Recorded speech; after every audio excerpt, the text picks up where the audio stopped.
Hermanos, fíjense que existe un periodo en la vida del Señor Jesucristo o en el ministerio terrenal del Señor Jesucristo, al cual yo creo que se le ha descuidado bastante, del cual no hablamos mucho, del cual no se predica incluso mucho, y que es el tiempo que transcurrió desde que el Señor resucitó hasta que el Señor ascendió a los cielos.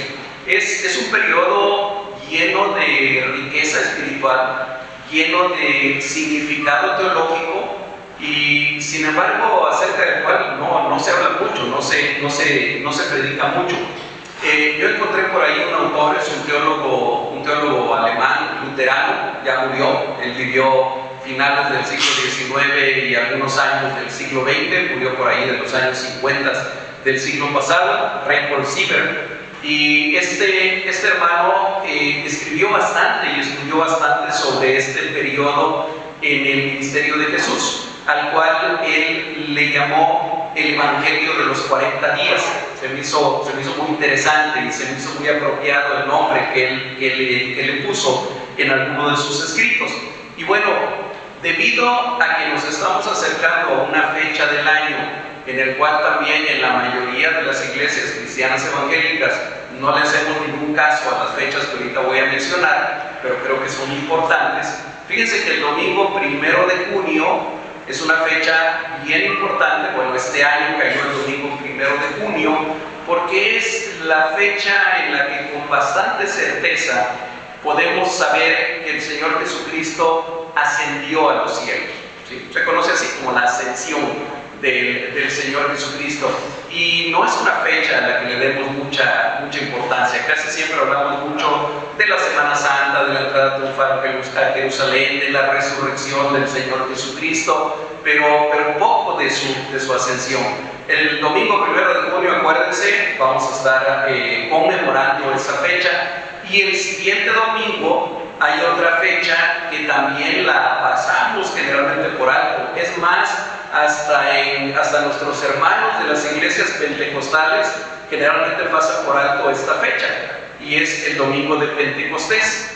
Este va a ser el domingo 8 de junio. Entonces, bueno, aprovechando que vienen esas fechas tan importantes, y que por supuesto vamos a estar predicando sobre esos eventos esos días, yo he pensado en que en estos 4 domingos que tiene el mes de mayo vamos a reflexionar sobre algunas de las enseñanzas, de los hechos, de los eventos que se llevaron a cabo en este periodo en el cual el Señor Jesucristo resucita, y que después está, ¿alguien se acuerda de cuántos días estuvo entre sus discípulos? 40 días, y después finalmente asciende a los cielos, de donde estamos esperando su venida el día de hoy. Así que, una vez habiendo dicho esto, los invito por favor para que busquen en sus Biblias en 1 de Corintios capítulo 15, y vamos a leer de los versículos 1 al 8. Comenzaremos hoy con el tema de el Cristo resucitado, y nos vamos a basar en este pasaje que acabo de mencionar. 1 de Corintios capítulo 15, versículos 1 al 8.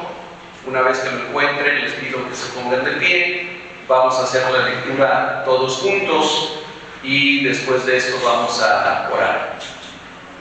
Voy a dividir esta reflexión en tres puntos, basado en el pasaje que acabamos de leer hace un momento. Y bueno, el pasaje que leímos, el primer punto que toca, antes de comenzar a hablar del Cristo resucitado y antes de hablar de la resurrección del Señor Jesucristo, habla de un evangelio que ha sido recibido y que ha sido entregado también. Estamos en la primera epístola a los Corintios, en el capítulo 15. Si ustedes se acuerdan, la primera epístola a los Corintios tiene 16 capítulos. O sea que estamos ya casi al final de la epístola a los Corintios. El apóstol Pablo ya ha tocado una serie de temas muy importantes para la iglesia, algunos temas conflictivos, algún problema de disciplina que tenían por ahí con algún hermano en Corinto, ha tocado el tema de los dones espirituales. En 1 Corintios capítulos 12, 13, 14 habla de esos dones espirituales, habla del don de hablar en lenguas y de los otros dones. En el capítulo 11 ha hablado sobre la cena del Señor, sobre cómo fue instituida la cena del Señor. Es decir, hay una serie de temas teológicos bien importantes que son abordados en la palabra de Dios en esta carta. Y al llegar al capítulo 15 hay una expresión que a nosotros nos permite identificar que el escritor está cambiando de tema, está pasando a otro tema. Es una sola palabrita, dice además, hermanos, además os declaro, hermanos. En algunas otras versiones dice ahora bien, y este además o este ahora bien es una clave que nos permite ver, va a cambiar de tema, va a dejar el tema que venía tratando y va a pasar ahorita a otro tema. Y entonces el apóstol Pablo les recuerda a los corintios algo que nuestra iglesia del siglo XXI debería recordar también.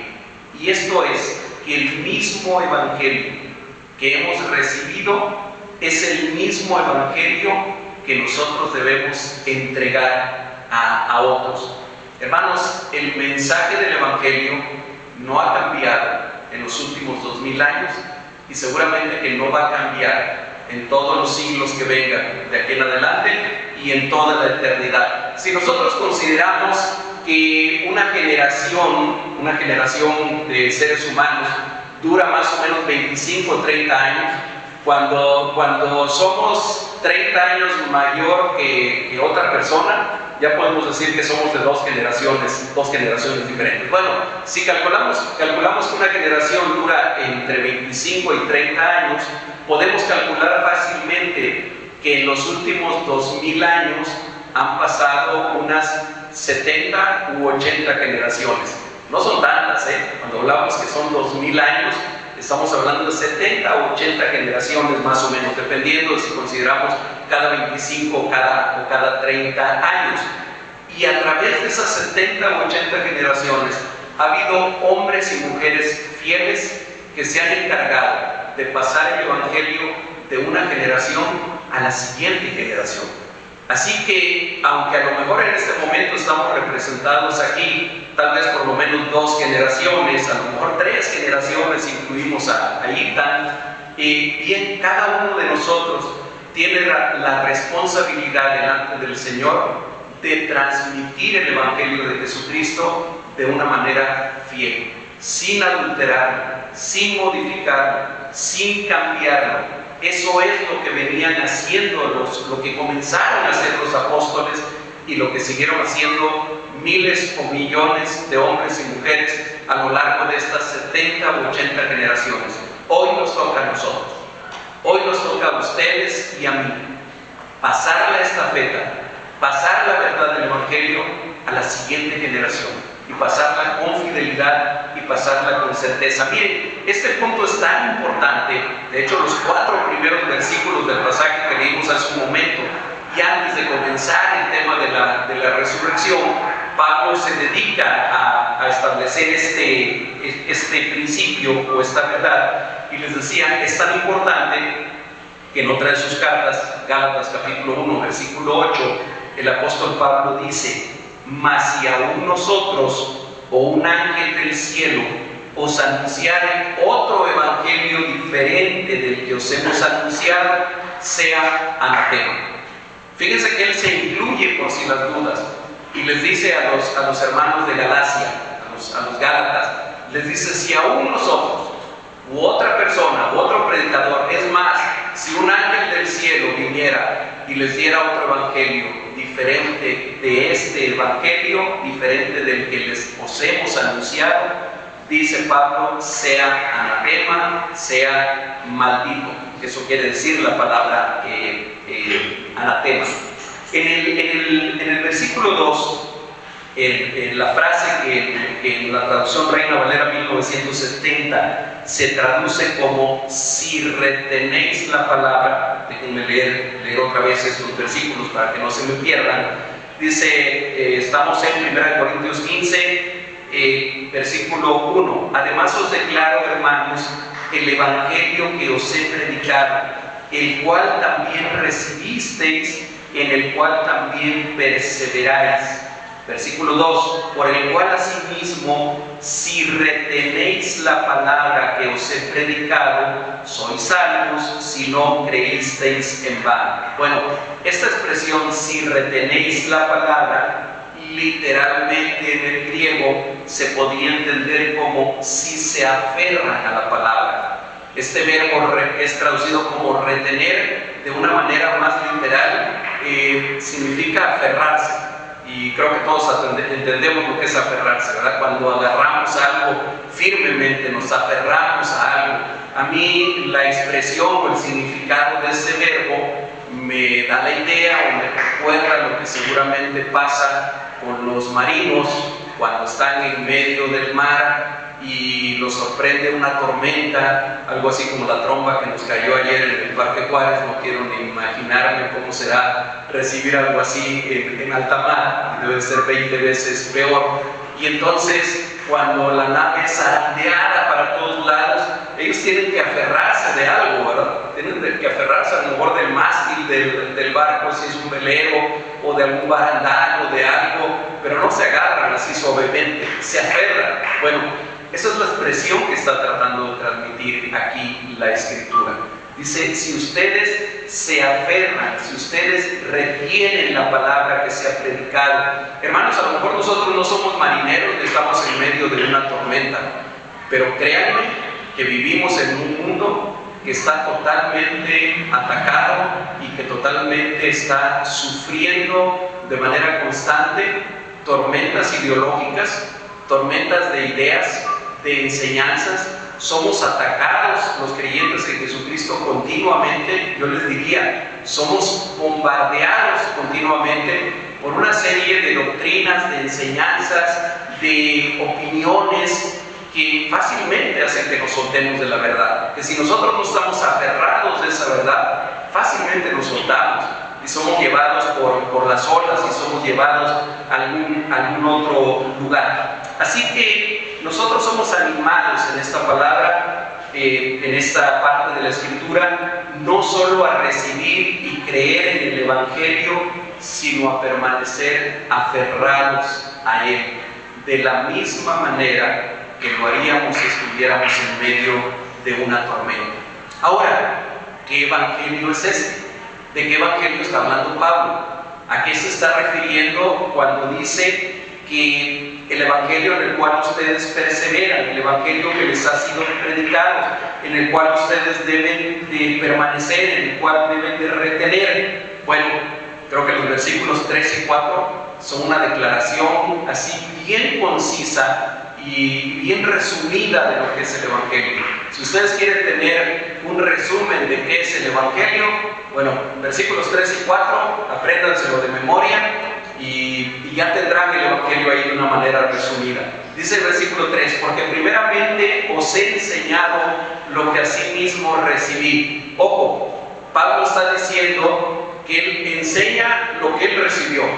No está enseñando sus ideas, su filosofía, sus opiniones, lo que él cree que es mejor. Dice, yo les he enseñado a ustedes lo mismo que yo recibí. Y luego vienen ahí 2 puntos y sigue hablando qué es lo que recibió y qué es lo que está enseñando.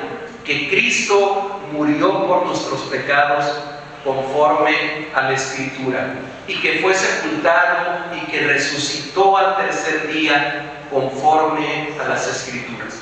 Punto final, fin del Evangelio. Ese es el Evangelio resumido. Fíjense qué sencillo y a la vez qué profundidad tiene. Seguramente que se han escrito miles y miles y miles y miles de hojas y tal vez miles de libros hablando de esto que Pablo resume aquí de una manera tan simple y en tan poquitas palabras. Lo voy a leer otra vez. Que Cristo murió por nuestros pecados conforme a las Escrituras, que fue sepultado y que resucitó al tercer día conforme a las Escrituras. Si a veces nos preguntamos de dónde salen algunas partes del credo de los apóstoles que a veces repetimos aquí, sobre todo cuando vamos a celebrar la cena del Señor, Bueno, aquí tienen de dónde sale. Nosotros creemos, ¿se acuerdan cómo comienza el credo de los apóstoles? ¿Sí? Creo en Dios Padre Todopoderoso, Creador del cielo y de la tierra, y luego dice, y en Jesucristo, su único Hijo, quien fue concebido por el Espíritu Santo en María Virgen, que padeció en los tiempos de Poncio Pilatos, fue crucificado, fue muerto, fue sepultado, resucitó al tercer día. Bueno, ya sigue después ahí el credo de los apóstoles. Bueno, esto es lo que Pablo les está diciendo, esto es lo que yo recibí y esto es lo que les he enseñado. Quiero nada más resaltar, antes de pasar al segundo punto, quiero resaltar algo que estos dos versículos repiten. Cuando dice que Cristo murió por nuestros pecados, dice que lo hizo conforme a las Escrituras. ¿Qué quiere decir esto? Que la manera en la que Cristo vivió y la manera en la que Cristo murió en la cruz es algo que ya estaba establecido en las Escrituras. Es algo que ya había sido perfectamente anunciado en las Escrituras. El Señor Jesucristo en alguna ocasión, cuando lo acusaban de que Él venía a quebrantar la ley, que quería cambiar la ley de Moisés, que quería cambiar las tradiciones de los judíos, Él dice claramente, yo no he venido a abrogar la ley, sino a cumplirla. El Señor Jesucristo vino a cumplir las Escrituras. Y Él, ¿por qué no murió de alguna otra forma? ¿Por qué no murió apedreado? ¿Por qué no murió decapitado? ¿O de alguna otra manera? Porque tenía que morir conforme a las Escrituras, en el tiempo que Dios lo tenía establecido, ni antes ni después. Y fue sepultado, como se tiene que hacer con cualquier persona que ha muerto, y después resucitó, conforme lo había dicho y conforme a las Escrituras. Así que eso nos lleva al segundo punto que yo quiero abordar, que es el del Cristo resucitado. Si ustedes se fijaron en el pasaje que acabamos de leer hace un momento, Pablo usa los primeros 4 versículos, como ya lo mencioné, como una introducción al tema que va a desarrollar en el resto del capítulo 15, que por cierto es un capítulo larguito. Es un capítulo que tiene 57 versículos.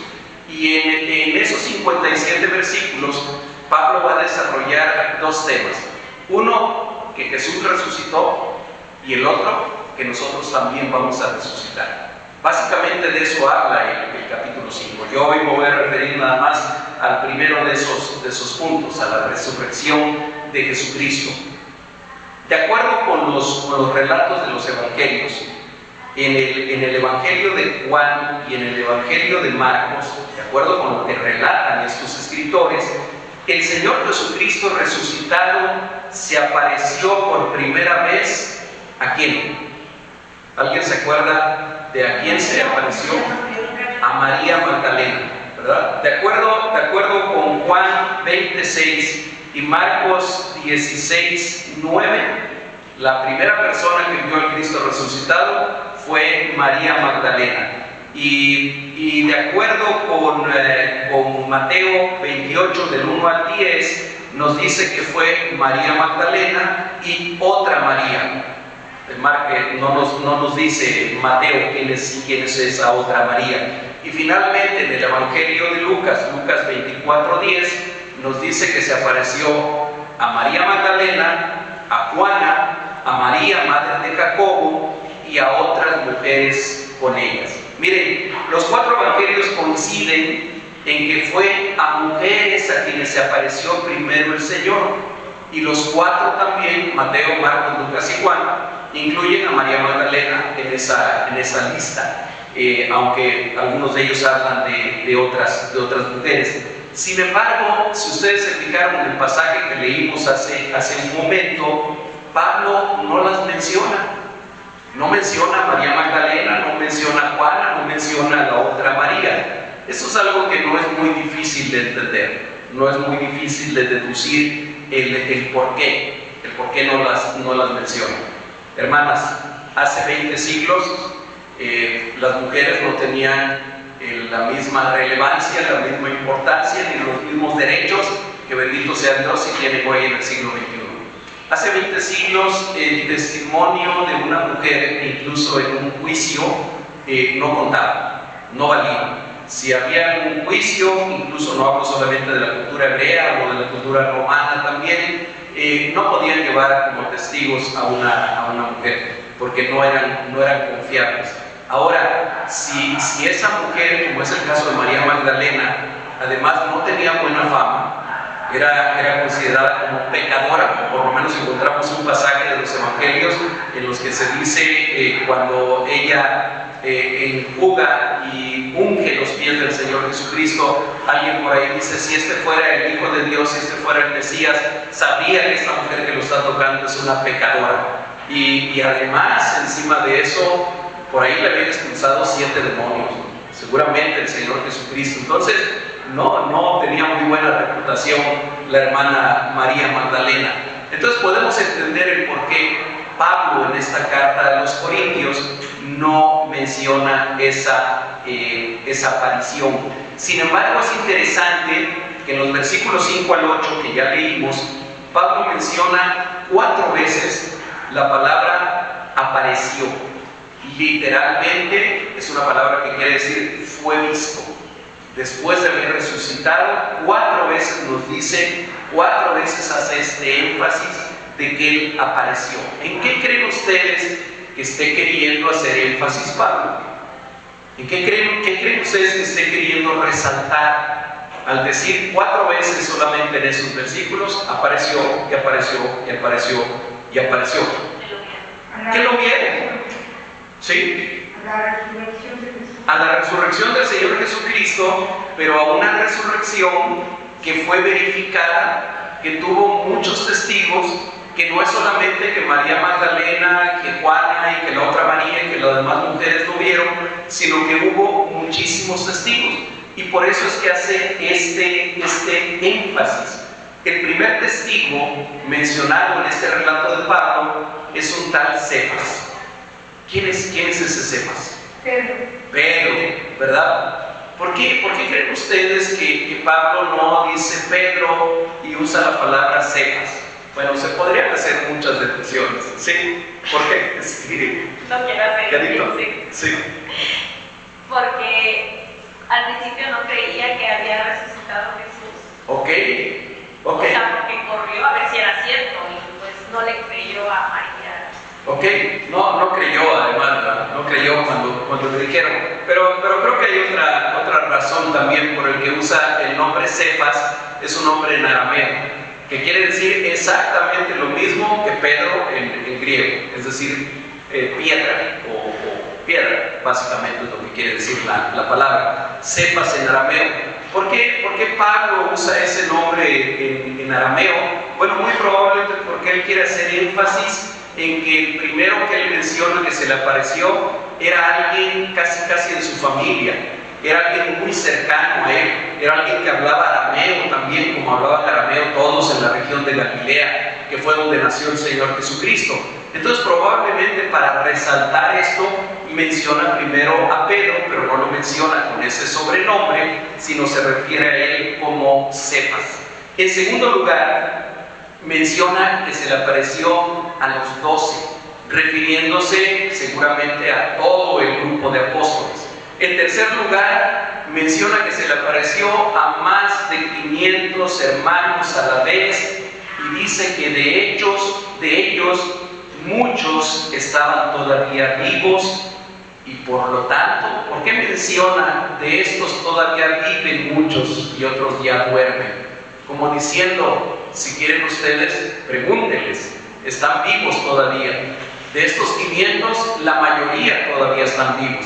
La mayoría de ellos podrían haber desmentido a Pablo si esto hubiera sido una fábula, algo que Pablo se estaba inventando, o que Pablo se había imaginado únicamente. No es casual que lo mencione, no es que no haya ninguna razón, lo menciona por esa razón. Hay muchos testigos de la resurrección del Señor Jesucristo. Bueno, en cuarto lugar menciona a Jacobo. Ya sabemos que hay varios Jacobos también en los evangelios, pero por diferentes razones que ahorita no me va a dar tiempo de analizar con ustedes, pero muy probablemente se trataba del medio hermano de Jesús, quien igual al principio no creía, ya no digamos en la resurrección, No creía ni siquiera que su hermano, que el Señor Jesucristo fuera el Mesías, fuera el Cristo. Al principio no creía en él y posteriormente termina siendo una de las columnas de la iglesia en Jerusalén, junto con Pedro también. En quinto lugar, menciona a todos los apóstoles, quizá incluyendo a otros de los seguidores cercanos a Jesús, aparte del grupo de los 12. Y en sexto y último lugar, se menciona a él mismo. Dice en el versículo 8, y al último de todos, como a un abortivo, me apareció a mí. Otra vez, la palabra que aquí se traduce como abortivo, con más precisión puede ser traducida como uno nacido fuera de tiempo, como a uno nacido fuera de tiempo, y por eso es que Reina Valera lo traduce como abortivo, como el producto de un aborto, como uno nacido fuera de tiempo. ¿Por qué Pablo se consideraba así? Bueno, más adelante dice, yo soy el más pequeño de todos los apóstoles, es más, ni siquiera soy digno de ser llamado apóstol, porque fui perseguidor de la iglesia. Pero el apóstol Pablo, tal parece que fue uno nacido fuera de tiempo. El Señor Jesucristo ya había sido crucificado, el Señor Jesucristo ya había resucitado, el Señor Jesucristo ya había ascendido a los cielos cuando se le presenta en el camino a Damasco a Pedro o a Saulo de Tarso, quien después sería conocido como Pablo. Fíjense que Pablo es el único al que el Señor Jesucristo apareció después de haber ascendido a los cielos. Después de haber ascendido, al único que se le apareció, el único que lo vio, el único con el que habló, fue el apóstol Pablo. Él nunca fue discípulo de Jesucristo en su ministerio terrenal, no creía en él, es más, lo aborrecía y perseguía a los seguidores de Jesucristo. Yo creo que Pablo era el peor candidato para ser testigo de la resurrección. Si ustedes han visto esas películas que a veces pasan de juicios, a donde casi toda la película se trata de un juicio, donde vienen testigos a favor, testigos en contra y todo lo demás, ustedes se habrán dado cuenta que en ese sistema de justicia que tienen allá en Estados Unidos, los testigos son tremendamente importantes. Y entonces los abogados, ya sea el fiscal o ya sea el defensor, no traen a cualquiera como testigo.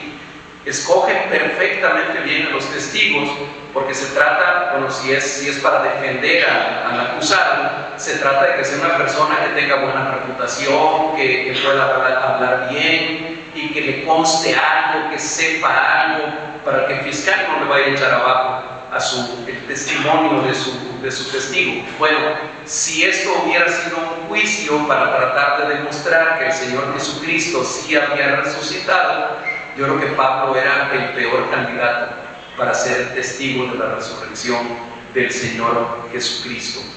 Sin embargo, Dios se especializa en convertir lo que no es en algo que es, y lo imposible en algo cierto. Lo que sí sabemos con toda certeza en la Escritura es que hubo más testigos oculares de Jesucristo resucitado de los que hay para muchísimos eventos considerados como históricos, sobre todo porque fueron personas que entregaron su vida gustosos por defender esa verdad.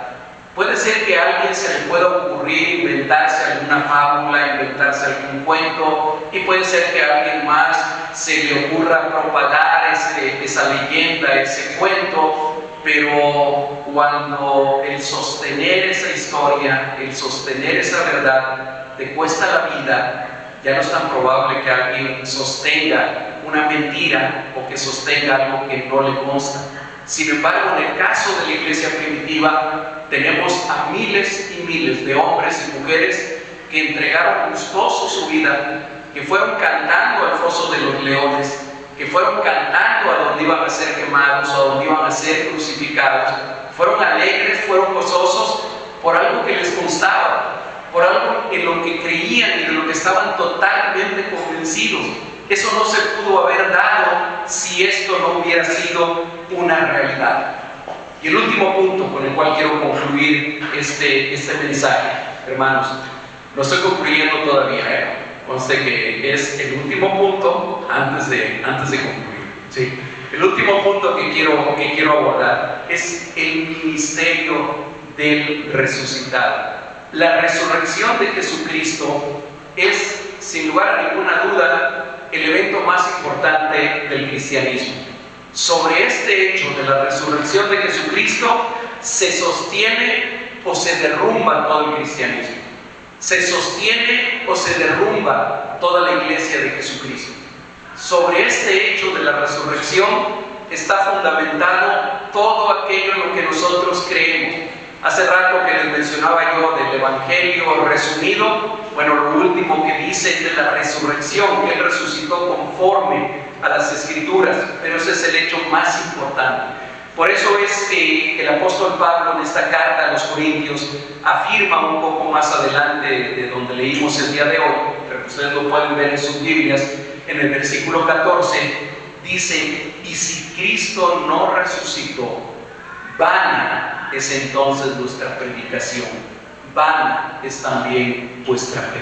Si Cristo no resucitó, como algunos decían, porque algunos decían en aquel tiempo que no había resurrección, dice, bueno, si Cristo no resucitó, entonces la fe de ustedes es vana. La predicación de nosotros no sirve para nada. Y lo repite un poquito más adelante en el versículo 17, cuando dice: y si Cristo no resucitó, otra vez vuestra fe es vana, aún estáis en vuestros pecados. Si el Señor Jesucristo no hubiera resucitado, hermanos, nosotros seguiríamos tan condenados como antes de haber creído. Si el Señor Jesucristo no hubiera resucitado, nosotros seguiríamos muertos en nuestros pecados, espiritualmente muertos. Pero un poco más adelante, en el versículo 20, exclama el apóstol, en la traducción Reina Valera no trae signos de admiración, pero yo se los pondría, si me permitieran agregarle algo ahí, los editores, yo le agregaría unos signos de exclamación, de admiración, porque dice en el versículo 20: mas ahora Cristo ha resucitado de los muertos, primicia de los que durmieron es hecho. Mas ahora, mas lo que es verdad, lo que nosotros sabemos y lo que nosotros podemos testificar es que Cristo sí ha resucitado, que Él es el primero en resucitar de todos los miles y millones que algún día van a resucitar. Él es primicia de los que durmieron y que ahora han resucitado. Y esa es la verdad que nosotros proclamamos. Y casi al final del capítulo, en una exaltación triunfal, agrega la palabra: ¿dónde está, oh muerte, tu aguijón? ¿Dónde, oh sepulcro, tu victoria? Esta es una pregunta hecha con toda intención, como para despertar la reflexión de aquellos que nos están escuchando. Si Cristo ha resucitado, si Cristo ha sido hecho primicia de los que han de resucitar algún día, entonces, dice aquí la palabra de Dios, podríamos decirle a la muerte, a esa muerte que tristemente algunos toman como ídolo, como un falso ídolo, podríamos decirle: ¿dónde está, oh muerte, tu poder? Eso quiere decir aquí la palabra aguijón. ¿Dónde está, oh muerte, tu aguijón? Y es después como que se voltea al sepulcro el apóstol Pablo y dice: ¿y dónde está, oh sepulcro, tu victoria? Tanto la muerte como el sepulcro fueron vencidos por el Señor Jesucristo. El pecado fue vencido en la cruz del Calvario, la muerte y la tumba fueron vencidos cuando el Señor Jesucristo se levantó de los muertos. Y hermanos, como veremos en los siguientes domingos, el Señor Jesucristo, después de resucitar, estuvo entre los suyos 40 días más antes de ascender al cielo. 40 días en los cuales hizo principalmente 3 cosas. Y ahí les anticipo el tema de los siguientes 3 mensajes de este mes de mayo. Una de las cosas que hizo fue anunciar el reino de Dios. La segunda fue dar instrucciones a sus discípulos de cómo extender el reino de Dios. Y la tercera fue prepararlos para la venida del Espíritu Santo, que los iba a capacitar para extender el reino de Dios. Esos 40 días que el Señor Jesucristo estuvo todavía entre los suyos, tuvieron un propósito. No fueron, ya vamos a hablar a lo mejor el próximo domingo de por qué 40 días, por qué precisamente 40. Ahora sí, para ir concluyendo, hermanos, la resurrección de Jesucristo es un hecho histórico.